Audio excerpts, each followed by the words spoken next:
Hello everyone, कैसे हैं आप लोग? क्लास 8। तो बच्चों, आज हम शुरू करते हैं अपना NCERT solution for light chapter. बच्चों, अभी तक हमने पूरा का पूरा चैप्टर हम लोग पढ़ चुके हैं। हम लोगों ने काफी सारी चीजों के बारे में जान पहचान करी, किस तरीके से क्या होता है वो करा। तो पहला पॉइंट मैं आप लोगों को क्या बोलना चाहूंगा बच्चों, prepare your notes. Prepare your notes, okay. दूसरा पॉइंट मैं आप लोगों को आज बोलना चाहूंगा, always use always use earphones. अब नोट्स आप लोगों को किस तरीके से बनाने हैं?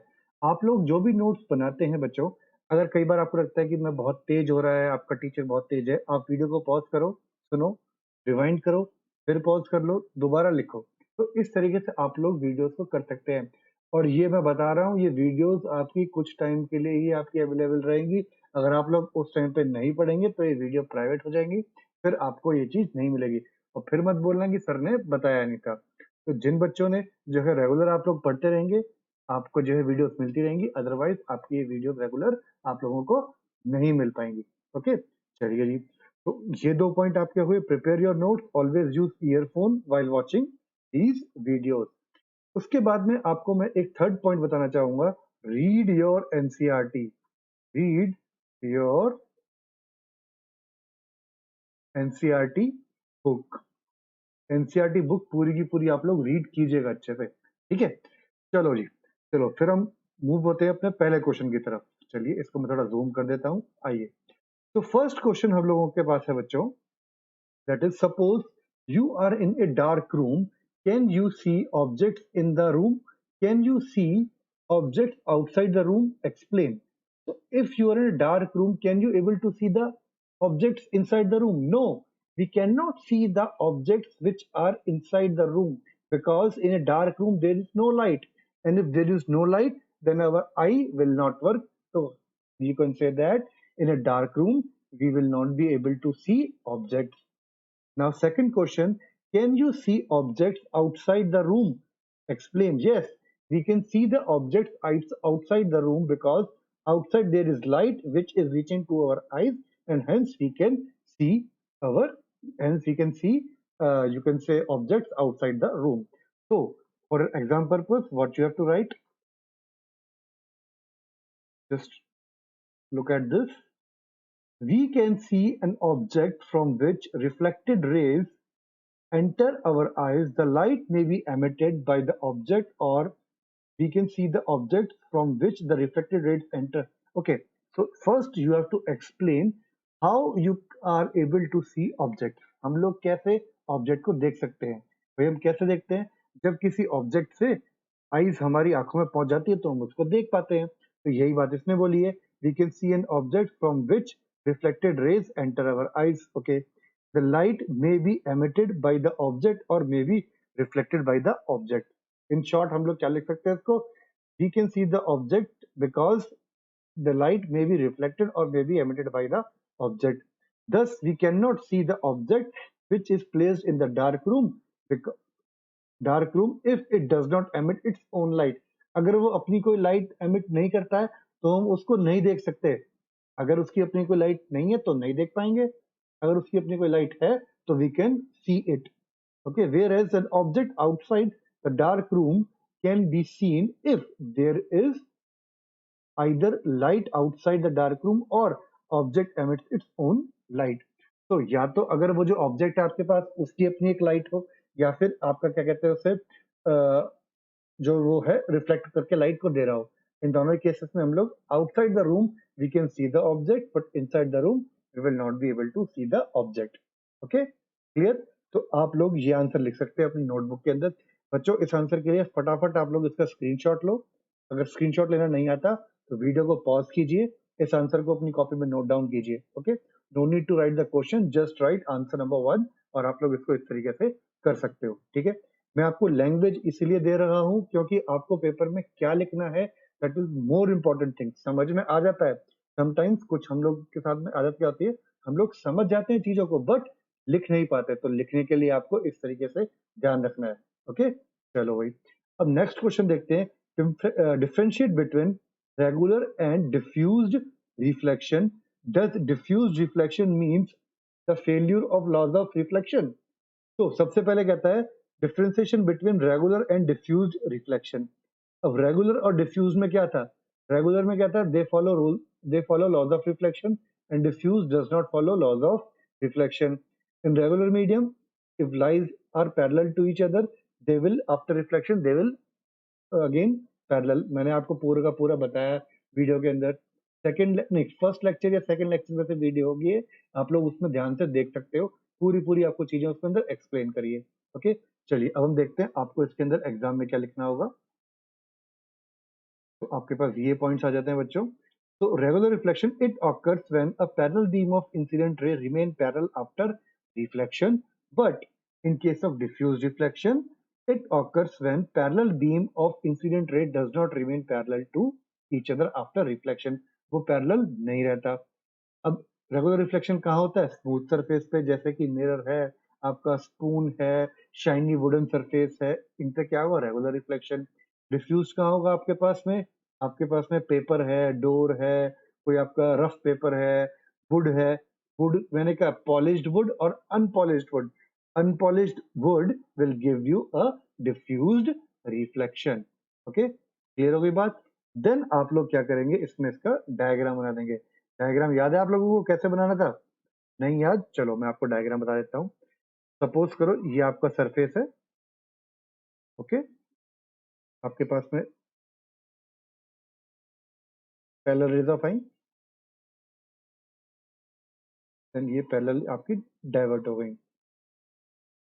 Always draw arrow mark to show direction of your light. So parallel rays are parallel.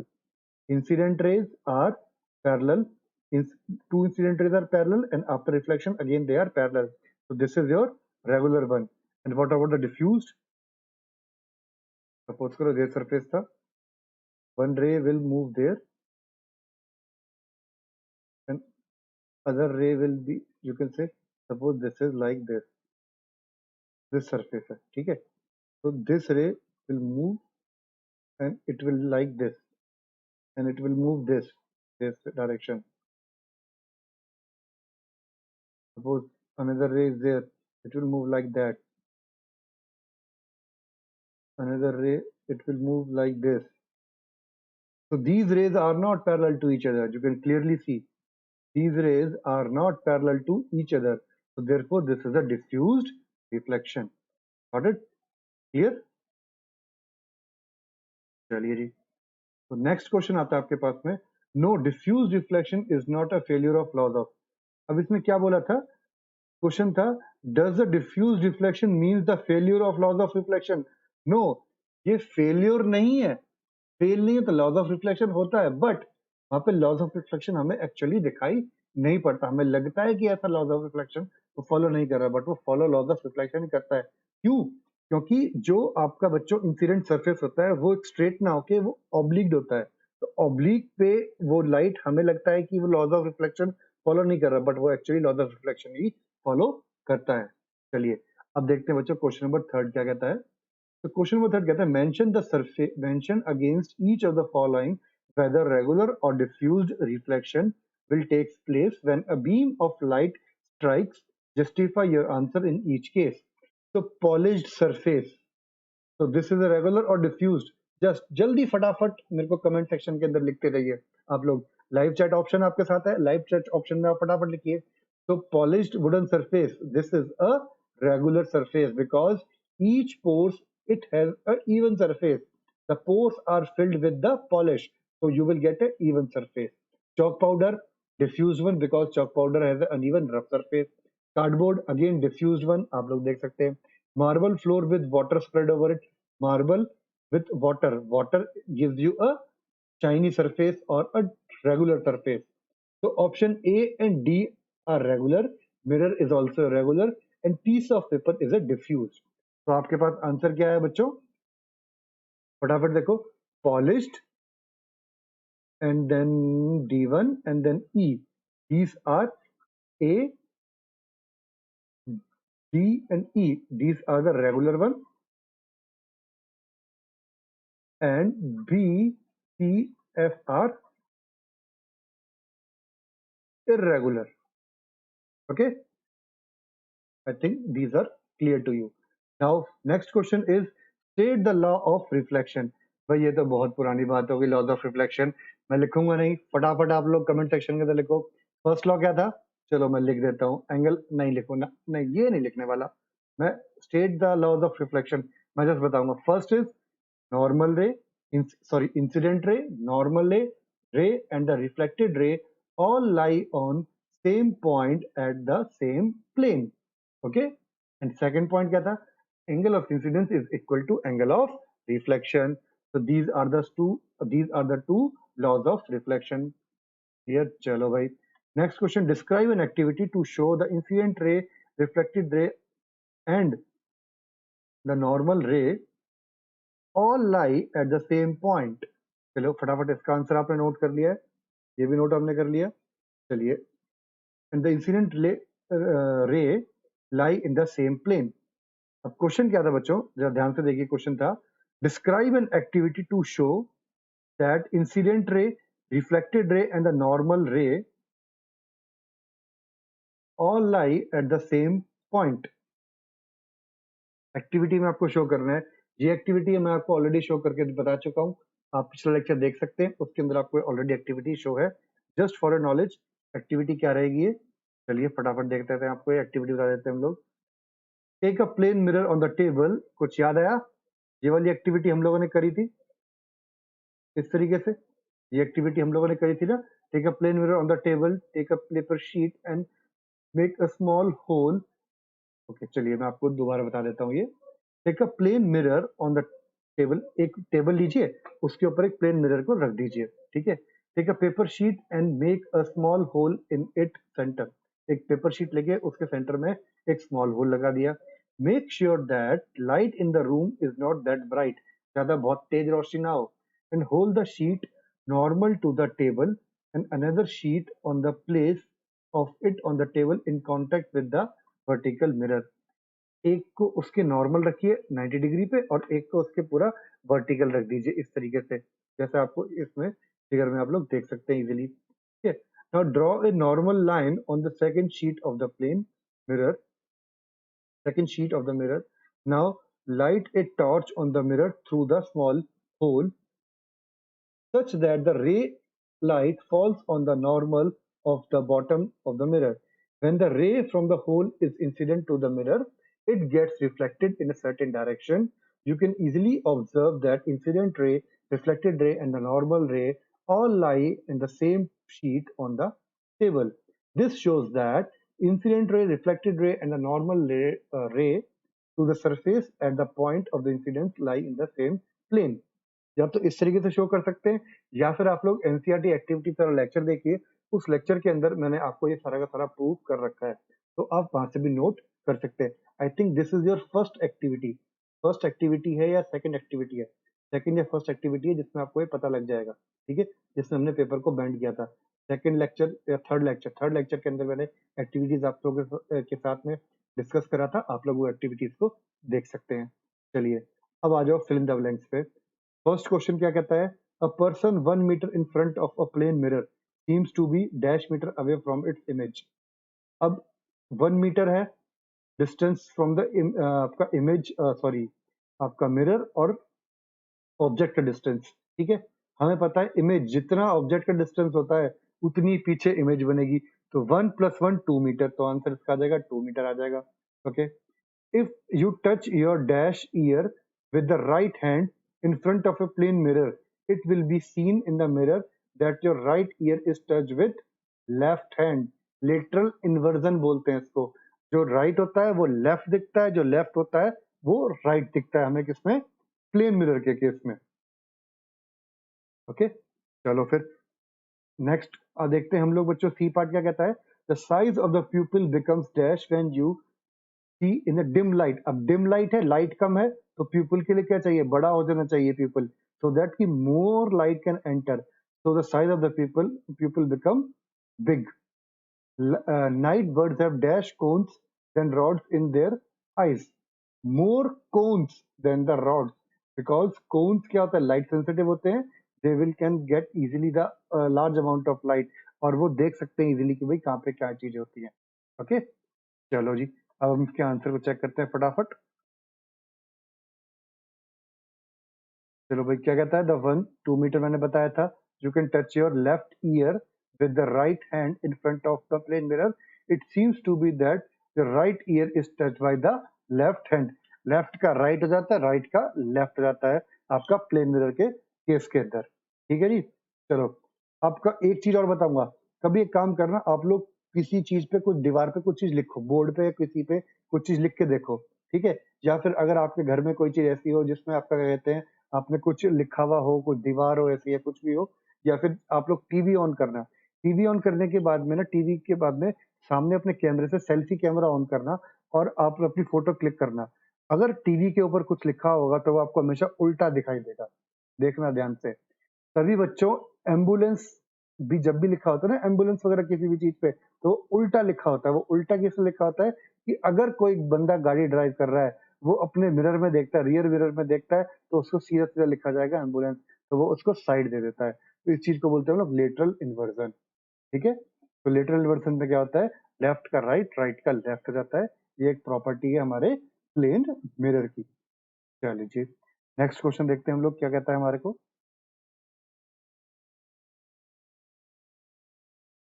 The size of the people become large or big, हमने बोला था.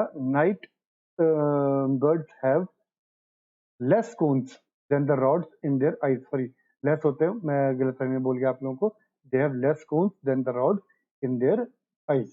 Okay, चलिए नेक्स्ट देखते हैं. Angle of incidence is equal to angle of reflection. Always, sometimes, under specific condition, never. भाई, अगर आपका laws of reflection में तो ऑलवेज होगा, तो सेवेंथ का तो ए पार्ट ऑलवेज आ गया. Image form by the plane mirror. अब प्लेन मिरर कैसी इमेज फॉर्म करता है? Virtual behind the mirror enlarge, virtual behind the mirror of the same size, real at the surface of the mirror enlarge, real behind the mirror and of the same size. So plane mirror is going to form virtual and erect mirror behind the mirror and of same size of the object. तो eight का क्या आएगा बच्चों? D आ जाएगा answer. Ninth question क्या कहता है, describe the construction of लेडोस्कोप. लेडोस्कोप की कंस्ट्रक्शन मैंने आप लोगों को बताया था. आप लोग एक्टिविटी वाला चैप्टर आपका जो वीडियो था उससे आप लोग रेफर कर सकते हैं. काफी बड़ी आपका इसका कंस्ट्रक्शन था, तो मैं दोबारा इसको बताऊंगा नहीं. आप लोग फटाफट अपने आंसर चेक करिए. अगर ये चीज आप लोग साथ साथ अपने लिख रहे हैं तो बच्चों इससे अच्छी कोई बात हो नहीं सकती है. कोशिश करिए कि साथ साथ आप लोग इनको लिखते भी रहिए. चलिए, मैंने बताया था ऑलवेज आंसर आ गया इसका, virtual behind the mirror always. Okay, तो ये आपके आंसर चेक कर लिया आप लोगों ने. Now draw A, next question is draw a labelled sketch of human आई. ये भी आपको लास्ट लेक्चर था, स्केच ऑफ ह्यूमन आई आप लोग इजीली कर सकते हैं. ओके, चलिए तो नेक्स्ट हम लोग पढ़ते हैं क्वेश्चन. ये मैं आपको जस्ट एक हेल्प करवा रहा हूँ सॉल्व करने के लिए, करनी आपको बच्चों अपने आप ही सॉल्व है. ओके, चलो जी, अब हम देखते हैं नेक्स्ट क्वेश्चन क्या कहता है. Question number 11th. Gurmeet wanted to perform the activity 16.8 using a laser torch. Her teacher advised her not to do so. Can you explain the basis of the teacher's advice? Now, first of all, just open up your NCERT book. अब बताओ activity 16.8 क्या है? Activity 16.8 है जिसमें आप लोग देखते हैं that the size of the pupil is increasing or decreasing when you put a torch. हमें ये एक्टिविटी हमेशा बच्चों टॉर्च से ही करनी है. लेजर लाइट मत मार देना तुम लोग, फिर मत कहना कि सर ने तो बोला था ये एक्टिविटी कर लो. तो लेजर लाइट से क्या होता है, laser light can cause a permanent damage in the eyes. So thus Gurmeet was told to Gurmeet will lose her eyesight if laser torch is directed towards or over her eyes. तो इस तरीके से वो गड़बड़ हो जाएगा, laser light नहीं कर पाएगी. Okay, now 12th question, explain how you can take care of your eyes. You can use spectacles if you are, आपको अगर स्पेक्स के लिए बोला है तो आपको स्पेक्स यूज करने हैं. You can wash your you can say eyes regularly, visit a doctor if you have any problem. तो डिफरेंट डिफरेंट हमारे पास हमने चीजें पढ़ी थी. चलिए अब इसको हम अच्छे से देखते हैं कि हम एग्जाम में क्या लिखना है इसके लिए आप लोगों को. तो the following care you should be taken to keep your eyes healthy. The first is we should not look at the sun's or a powerful light source directly. हमें सन या किसी पावरफुल लाइट सोर्स को directly नहीं देखना है. बहुत ज्यादा dim light में या बहुत ज्यादा डार्क लाइट के अंदर हम लोगों को काम नहीं करना है. It is advised to use suitable specs यूज कर सकते हैं. We should always read from a normal distance for distinct reason. हमें एक 2 फुट का गैप रख के हमने बताया गया था 25 सेंटीमीटर हम लोगों का क्या होता है नियर पॉइंट. तो उस नियर पॉइंट के ऊपर हमें जो है रख के ऑब्जेक्ट को देखना चाहिए. We should not rub your eyes. हमें इस तरीके से बार बार आंखों को नहीं मलना चाहिए. अगर कोई स्मॉल पार्टिकल गिर गया तो आईज को वॉश करो. फिर भी दिक्कत होती है तो you can visit a doctor. Food contain vitamin A should be use.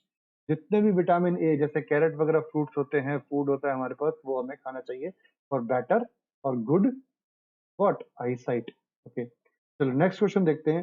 What is the angle of incident ray if the reflected ray is at the angle of 90 degree to the incident ray. What is the angle of incidence of the ray if refracted ray is at the angle of 90 degree to the incident ray. The angle will be 45 degree. अब what is the angle of incidence of the ray if the reflected ray is at an angle of 90 degree to the incident ray. अब जरा ये देखो ये कहना क्या चाहता है इस क्वेश्चन के अंदर. तो ध्यान से देखना बच्चों.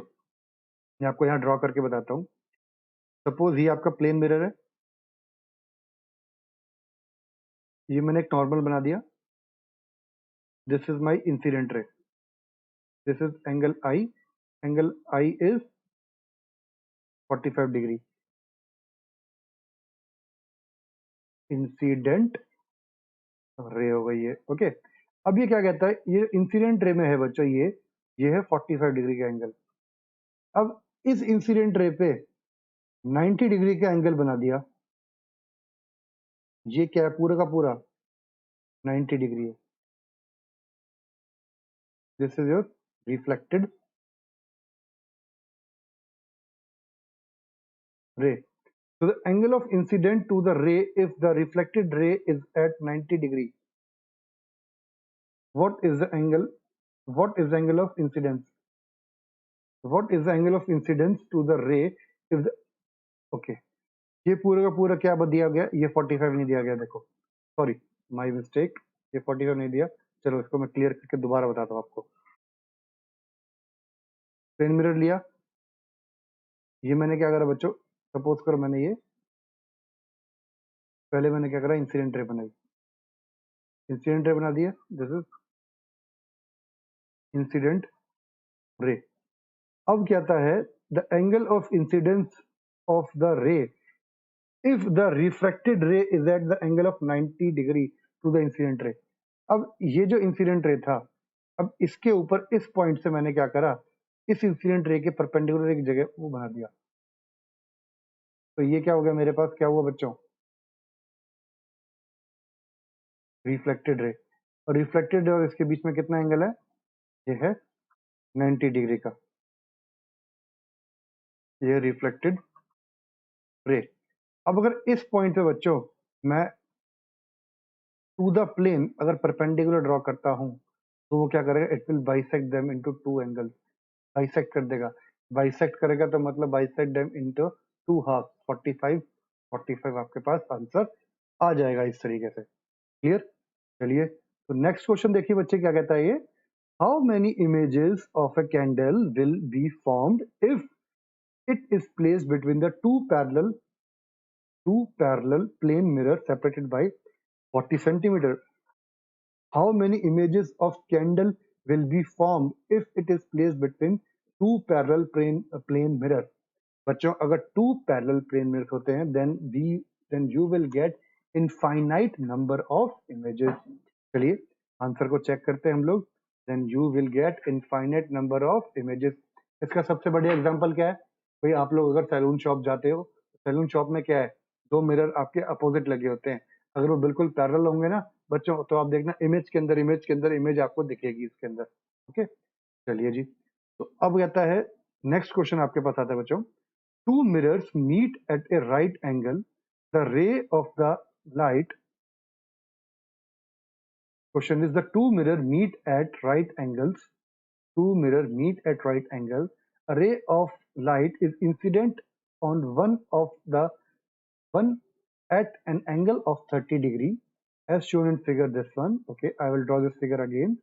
Draw the reflected ray from the second mirror. अब देखिए आपके पास क्वेश्चन में क्या था। ये क्वेश्चन कहता है two mirrors meet at right angle. Suppose करो ये एक मिरर है आपके पास में, ये दूसरा मिरर, ठीक है, ये 90 डिग्री पे मिले हुए हैं। ये आपका हो गया राइट एंगल का मतलब 90 degree. Okay, a ray of light is incident at one at angle 30। अब ये है इंसिडेंट लाइट। अब इस पे मैंने क्या करा, this is your 30 degree. Clear? तो draw the reflected ray from the second mirror. Draw the reflected ray from the second mirror. अब यहां से क्या जाएगा बच्चों, देखो ये आएगी reflected ray from the, this is your first mirror, this is your second mirror. अब हम लोग ड्रॉ करते हैं, चलिए फटाफट इसको ड्रॉ करते हैं।